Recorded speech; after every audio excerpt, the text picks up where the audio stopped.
राज्य मार्गावरील जो भडगाव पूल होता हा गेल्या 5 दिवसापासून हिरण्यकेशी पुराच्या पाण्याखाली गेला होता। पण कालपासून पावसाने घेतलेल्या उसंतीमुळे हा भडगाव पुलावरील पाणी सध्या संत गतीने कमी होत आहे। आता आपण इकडे पाहिलं तर काल जे लोंढे पेट्रोल पंपाच्या पुढे जे पाणी होतं त्याच्या पाठीमागे आता पाणी आलेलं आहे, त्यामुळे हा भडगाव पूल चालू होण्याची शक्यता निर्माण झाली आहे। पण तुर्तास तरी नागरिकांनी कोणतीही घाई गडबड न करता प्रशासनाने दिलेल्या निर्देशानुसारच आपण या भडगाव पुलावरून प्रवास करावा असं आवाहन सत्यवार्ता न्यूजच्या माध्यमातून धनंजय शेटके करीत आहेत।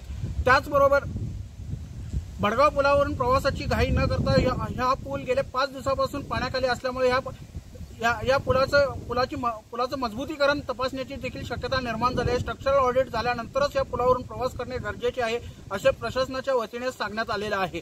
त्यामुळे गडबड न करता जो पर्यायी गजरगाव इंचनाळ बेळगुंदी हा जो मार्ग आहे हा मार्ग आता सध्या पूर्णपणे निर्दोष झालेला आहे। गजरगाव मार्गे पुलावरील वाहतूक पूर्णपणे सुरळीत झालेली आहे। पुराचं पाणी तिथून पूर्णपणे ओसरलेलं आहे, त्यामुळे या पर्यायी मार्गाचा वापर करून सुरक्षितरित्या प्रवास करावा व स्वतःची व आपल्या कुटुंबियांची काळजी घ्यावी असं आवाहन प्रशासनाने केलेलं आहे।